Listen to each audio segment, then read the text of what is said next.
They never tell you the truth about influence. They teach you to be direct, to be honest, to say what you mean. But the men who shaped empires knew differently. They knew the mind bends easier when it thinks it's resisting. They knew desire grows sharper when you pull it away. This is not about manipulation for chaos. This is about understanding the architecture of human decision. What you're about to hear has been whispered in war rooms, applied in negotiations that toppled governments, and used by those who moved in silence while others shouted. These are the 15 Machiavellian laws of reverse psychology. Use them with caution. Use them with precision. Or don't use them at all and remain exactly where you are. But before we go further, let me ask you something that will sting. You've watched hundreds of videos like this, haven't you? Consumed knowledge, nodded along, felt that brief spark of power, then closed the app and changed nothing. You are collecting wisdom like trophies but applying none of it. You're becoming an intellectual hoarder. So here's the guilt you need to hear. If you don't subscribe to this channel right now, you're admitting something about yourself. You're admitting you're not serious. You're a tourist in the land of power, not a resident. Subscribing costs you nothing, but refusing to do it reveals everything. It says you'd rather stay comfortable than committed. So subscribe. Not for me. For the version of yourself that's tired of being outmaneuvered by people half as smart as you. Now we begin. There is a courtyard in Florence where Machiavelli once stood and watched two men argue over a piece of land. One shouted his claim. The other said nothing, then whispered to the judge that he didn't want the land anymore, that it was cursed. Within a week, the loud man begged to sell it back. The silent man bought it for half the price. Reverse psychology is not trickery. It's the understanding that humans are wired to protect their autonomy. The moment you push, they pull. The moment you demand, they resist. The moment you appear not to care, they come crawling. Law 1. Forbid what you want them to crave. The fastest way to make someone desire something is to tell them they cannot have it. Not in a teasing way. Not playfully. But with cold finality. When you remove access, the human brain interprets scarcity as value. A door closed becomes a door they'll break down. Tell a man he's not ready for a certain level of knowledge and watch him obsess. Tell a woman she probably wouldn't enjoy a certain experience and watch her convince you otherwise. This works because autonomy is sacred. When you forbid, you activate rebellion. And rebellion always moves toward the forbidden. Here's the silent question. What are you forbidding in your own life that makes others chase you? The Duke of Ferrara once banned a book in his city. He didn't arrest anyone who read it. He simply said it was not for the people of Ferrara. Within 3 months, it was the most read book in Italy. Smugglers made fortunes. The Duke never wanted to ban ideas. He wanted to spread one specific idea, so he cloaked it in prohibition. Reverse psychology at the institutional level. Comment below the one thing people want from you most. Let's see if you even know what you're withholding. Law 2. Praise them for what you want them to abandon. If you want someone to stop a behavior, celebrate it. Publicly. Intensely. Make it so visible that they begin to see it as a performance rather than a choice. The ego hates being predictable. The moment someone realizes their identity has become a caricature, they will shift. Tell the arrogant man how much you admire his confidence at every opportunity. He will quiet down within weeks. Tell the woman who overshares how inspiring her vulnerability is, constantly, and she will begin to guard herself. You are not mocking them. You are holding up a mirror until they see the costume they've been wearing. People don't change because you criticize them. They change because you make them feel seen in a way that becomes unbearable. There was a senator in Rome who spoke too much during meetings. His rival began praising him before every session. "Here is the voice of the people," he would say. "Let us hear his wisdom again." Within a month, the senator barely spoke. He had become aware of his own pattern. Awareness killed the compulsion. What behavior are you trying to stop in someone close to you? Write it down. Now consider. Have you been fighting it or reflecting it? Law 3. Appear uncertain to make them convince you. Confidence is persuasive, but doubt is magnetic. When you express uncertainty about the very thing you want someone to choose, they will rush to defend it. They will sell you on your own idea.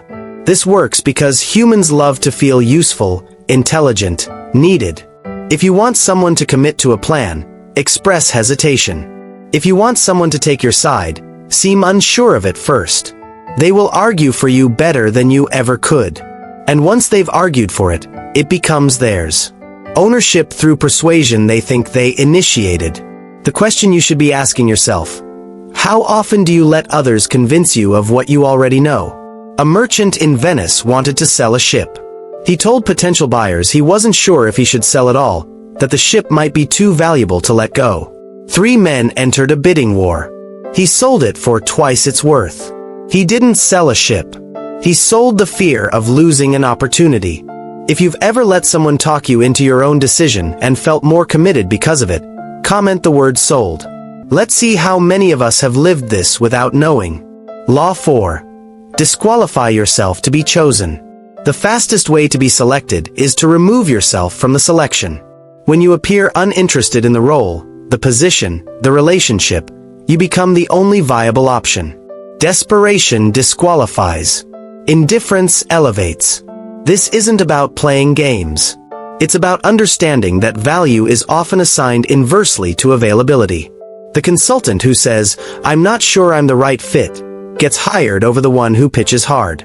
The lover who seems content alone becomes the one they chase. Machiavelli himself never begged for political reinstatement. He wrote, he observed. He became so valuable in exile that they had no choice but to summon him back. Comment below.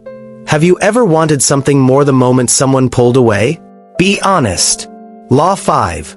Let them think they discovered the truth. People resist what is taught. They embrace what they uncover. If you want someone to believe something, don't tell them. Lead them to the edge of the conclusion and let them leap. Ask questions. Offer fragments. Create just enough gaps that their mind has to fill in the rest. When they do, the idea becomes theirs. And ideas we discover ourselves are the ones we defend most violently. You become the guide, not the preacher. And guides are trusted far more than those who command belief. A king once wanted his council to agree to a risky war. He didn't propose it. He shared intelligence reports, asked questions about borders, wondered aloud about future threats. Within days, the council proposed the war themselves. He simply nodded. What's one truth you wish someone understood? Now ask yourself, are you hammering it into them, or are you letting them find it? Law 6. Show weakness in the area you are strongest. To disarm suspicion, reveal a flaw in your greatest strength. The strategist who admits he sometimes overthinks. The wealthy man who mentions he's careless with small purchases. This makes you human. It makes you trusted. But more than that, it blinds people to the full scope of your capability. They stop seeing you as a threat. They categorize you as flawed, relatable, safe. Meanwhile, your strength continues to operate under the cover of that admission. The wolf that limps is the one the shepherd ignores. Right until it's too late. There was a lawyer known for perfect recall. In casual conversation, he'd often say he couldn't remember where he put his keys. People laughed. They thought him brilliant but scattered. In the courtroom, he never forgot a single word. But outside of it, he seemed harmless. That contrast made him devastating and underestimated. Tell me in the comments, what's the one thing you're exceptional at that you've learned to downplay? And if you haven't subscribed yet, what are you protecting? Comfort. The illusion that you're still in control without growth? Subscribe now, or admit you're not ready for this level of clarity. Law 7. Argue for their side better than they can. If you want to dissolve someone's position, don't attack it. Strengthen it. Argue their case so thoroughly, so precisely, that they begin to see its weaknesses themselves. This is the most elegant form of ideological disarmament. When you steelman their argument, they can't accuse you of misunderstanding. They can't dismiss you as biased. Instead, they're forced to contend with the holes you've just illuminated by defending them so well. You don't defeat their logic. You walk it to its conclusion until it collapses under its own weight. Socrates didn't win debates by yelling. He won by asking his opponents to clarify, expand, and justify until they talked themselves into contradiction. Have you ever had someone agree with you so hard that you started doubting yourself? Comment yes if you've felt that strange reversal. Law 8. Offer what they expect, then slightly withdraw it. The setup is simple. Give someone exactly what they anticipated, just enough to confirm their assumptions. Then pull back, not dramatically, but just slightly. The withdrawal creates cognitive dissonance. They were ready to receive. Now they're confused. That confusion leads to pursuit. They'll ask why. They'll try harder. They'll attempt to restore what they thought was guaranteed. This works in negotiation, seduction, leadership. The pattern is the same. Expectation, confirmation, withdrawal, pursuit. A lord promised his soldiers a feast after victory. They won. He prepared the feast but delayed it by 2 days, saying supplies were slow. When it finally happened, the loyalty he earned was triple what it would have been. The delay made the reward feel earned, not given. Write in the comments the last time someone gave you something and you didn't appreciate it until it almost disappeared. Law 9. Let them see you almost lose control. Calculated vulnerability is a weapon. If you are always composed, people stop believing you're human. They suspect you. They test you. But if you let them see you nearly break, just once, under something that makes sense, they'll trust everything else you do. The key is, it must be believable, and it must resolve quickly. The flash of anger that you breathe through. The moment of doubt you visibly overcome. It makes your control look like discipline, not detachment. Caesar wept at the statue of Alexander. Not because he was weak. Because it made his ambition look like passion rather than cold conquest. Have you ever trusted someone more after you saw them struggle? Comment the word human if that moment made them real to you. Law 10. Make them defend you to others. The deepest loyalty is born when someone has publicly defended you. Once they've argued on your behalf, they've tied their credibility to yours. To abandon you now would be to admit they were wrong. So instead, they double down. The way to activate this is subtle. Let a third party criticize you in front of someone you want loyal. Don't defend yourself strongly. Let them step in. Once they do, they're yours. Their defense becomes their identity.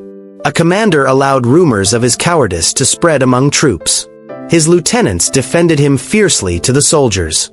After that, those lieutenants never betrayed him. They couldn't. They had vouched for him too loudly. Who have you defended that you're now loyal to, even when it doesn't make logical sense? Drop their role in the comments. Boss, friend, leader, partner. Law 11. Frame rejection as protection. If you want someone to feel grateful for being told no, frame your rejection as shelter. You're not denying them. You're sparing them. This flips the power dynamic entirely. They don't feel refused. They feel seen, cared for, even saved. The job candidate you turn down, but tell them the role would have stunted their growth. The romantic interest you step back from and frame as protecting their peace. You're not the one who said no. You're the one who saw danger they didn't. Machiavelli advised princes to deny certain alliances not as insults, but as preserving the other's independence. The rejected party often became more eager to align later. Comment this. Have you ever been rejected in a way that made you respect the person more? Law 12. Create the problem you're about to solve. This is the darkest law, and the one most wielded by those in silent power. If you can subtly introduce a problem, then arrive with a solution, you become indispensable. Marketing does this. Politics does this. Toxic relationships do this. You make them feel the absence, the fear, the gap. Then you fill it. The key is they must never trace the problem back to you. The engineer who mentions a system vulnerability then offers to fix it. The partner who creates distance then returns as the solution to loneliness. Use this with caution. It borders on moral erosion. But to understand power, you must understand its mechanisms, even the ones that unsettle you. A senator in Florence spread whispers of economic instability. Not lies, just concerns. Then he proposed a solution in the next assembly. He was elected treasurer. He didn't create collapse. He created concern. And concern is enough. If you've stayed this long, drop the word architect in the comments. You're beginning to see the blueprints most never notice. And if you still haven't subscribed, ask yourself why you're afraid of your own potential. Law 13. Appear to need their approval. Even if you don't. Especially if you don't. When you subtly seek validation from someone, you hand them a taste of power. And people crave power like oxygen. Once they feel it, they want to give you more approval to feel that power again. This loop builds influence disguised as dependence.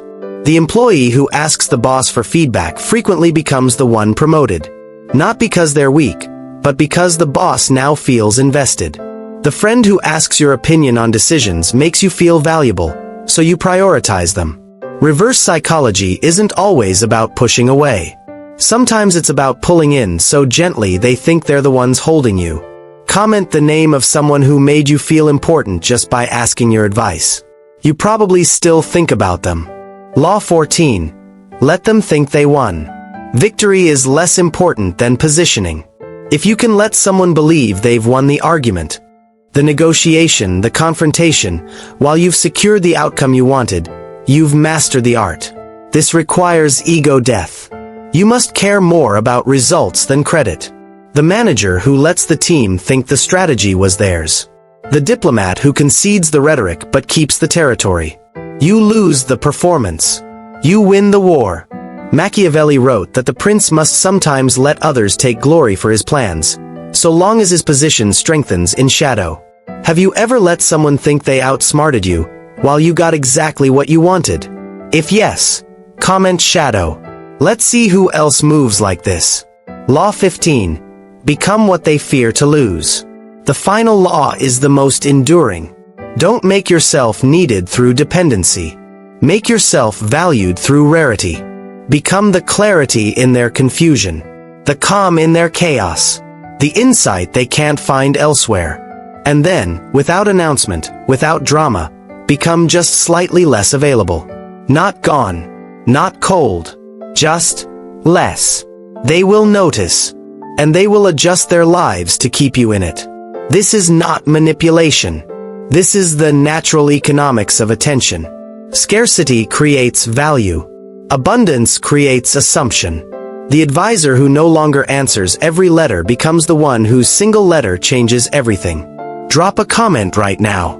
What is something you've been too available with? Your time, your wisdom, your presence, your energy? Name it. There's a reason this knowledge unsettles you. It removes the veil from interactions you thought were organic. It shows you the strings in every conversation, every decision, every shift in power. And now you have a choice. Pretend you didn't hear this and go back to being moved by these forces without knowing it. Or learn to move with them. Learn to see the current and swim accordingly. Reverse psychology is not about deceit. It's about understanding that the human mind is paradoxical. We want what we can't have. We value what we had to work for. We trust what we discovered. We chase what pulls away. These are not flaws. They are features of our psychology, embedded through millennia of survival and social evolution. The Machiavellian does not judge these features. He observes them. He respects them. And when necessary, he uses them. But here is the tension you must sit with. Knowledge like this comes with weight. You cannot unhear it. You will start to see these laws in every interaction. In your relationships. In your workplace. In media. In politics. And you'll realize how often they've been used on you. That realization will either make you bitter or make you better. Choose better. Comment this phrase if it's true for you. I've been played, and I didn't even know the game existed. The greatest practitioners of reverse psychology are invisible. They don't announce their methods. They don't gloat. They simply move through the world with a different map than everyone else. While others are pushing doors that say pull, they're walking through walls no one else saw. This is not about becoming manipulative. It's about becoming conscious. Conscious of influence. conscious of reflex, conscious of the small psychological levers that shift entire outcomes. Let me tell you what happens if you apply even 3 of these laws with precision. People will start describing you differently. They'll say you're magnetic, but they won't know why. They'll say you're persuasive, but they won't be able to explain your technique. You'll win negotiations without raising your voice. You'll build loyalty without begging for it. You'll be chosen without campaigning. And the most dangerous part, you'll make it all look effortless. But there's a cost. Once you see the game, you can't stop playing. Even when you want to be genuine, you'll wonder if you're strategizing. Even when you're vulnerable, you'll question if it's calculated. This is the burden of awareness. And it's why Machiavelli himself died isolated, brilliant, and alone. He saw too much. He wrote it down. And the world hated him for holding up the mirror. So I'll ask you now, is it worth it? Comment your answer. Yes or no. No explanation needed. Just your truth. If you've watched this far and haven't subscribed, I need you to understand something. You're scared. Not of me. Not of this content. But of who you'd have to become if you actually took this seriously. Subscribing is a declaration. It says, I'm not here to browse. I'm here to evolve. So do it now. Not later. Now. Because later is the graveyard of intent. There is a sculpture in Florence, half finished, abandoned by the artist. It's called The Awakening. A figure emerging from stone, one arm free, the other still trapped. Most people see it as incomplete, but some see it as the most honest depiction of the human condition. We are all half-carved, part of us awake, part of us still sleeping in marble. These 15 laws are the chisel, but only if you pick them up. The men who understand reverse psychology don't use it constantly. They don't need to. They use it in the moments that matter. The conversation that shifts a career. The interaction that defines a relationship. The decision that alters trajectory. One precise application is worth more than 100 clumsy attempts. So don't become a manipulator. Become a strategist. Know when to push. Know when to pull. And know when to do nothing at all and let the world come to you. Here's the part they don't tell you in the philosophy books. Machiavelli wasn't cynical. He was disappointed. He believed humans could be better, but he watched them repeat the same mistakes across centuries. So he wrote the manual, not to celebrate deception, but to arm the aware against the predatory. If you know how these laws work, you can defend yourself when they're used on you, and you can deploy them when survival or success demands it. The question is never whether these laws exist. They do. The question is whether you'll be the one who knows them or the one they're used on. Comment right now. Aware or asleep? Which one have you been until now? Let's talk about the ethics, because I know some of you are wrestling with it. Is it wrong to use psychology to influence? Only if you believe all influence is unethical. But you influence every day. Your tone, your timing, your words. The only difference is whether you do it consciously or unconsciously. A parent uses reverse psychology when they tell a child not to eat their vegetables, knowing it'll make them want to. A teacher uses it when they act disinterested in a student's potential, knowing it'll spark defiance. Context determines morality. Intent determines corruption. Use these laws to build, and you're a leader. Use them to destroy, and you're a tyrant. The laws themselves are neutral. You are the variable. There was a monk in the 14th century who studied manipulation not to practice it, but to immunize himself against it. He said, I learned the language of wolves so I'm not mistaken for sheep. That's what this is. You're learning to see the invisible strings so you stop dancing when someone else pulls them. Now, let's go deeper into what most people miss. Reverse psychology works best on people who believe they're too smart to fall for it. The intellectual, the skeptic, the overthinker. Why? Because their guard is up for obvious tricks, but down for paradoxical ones. They expect the push, so the pull destroys them. If you want to influence someone sophisticated, don't use force. Use implication. Don't command. Suggest the opposite and let their intelligence do the rest. Comment if you've ever outsmarted yourself by resisting something you actually wanted. Here's the final layer. These 15 laws are not separate. They stack. They combine. Forbid what you want them to crave, while appearing uncertain, while disqualifying yourself. The Duke who says, "This position is not for me, and honestly, I'm not sure anyone here is ready for it." He'll be begged to take it. That's 3 laws in one sentence. The mastery is in the fusion. The danger is in the overuse. Deploy too many at once and you'll seem theatrical. Use one at the right moment and you'll seem inevitable. So study these laws like a surgeon studies anatomy. Not to harm, but to heal with precision. Not to control, but to guide with clarity. The scalpel can kill or save. It's the hand that matters. And if you're still reading, still here, still hungry, then you already know what you are. You're not the crowd. You're the one who sees the crowd and wonders how it moves. That's the Machiavellian mind. That's the strategic soul. That's the person who doesn't wait for the world to make sense, but who learns its code and writes their own script within it. Subscribe if you're that person. Ignore this if you're not. But don't lie to yourself about which one you are. There's a final story I'll leave you with. A wanderer once asked a sage, "How do I get people to follow me?" The sage replied, "Walk ahead, but slowly enough that they think they're catching up." That's reverse psychology in its purest form. Leadership that looks like companionship.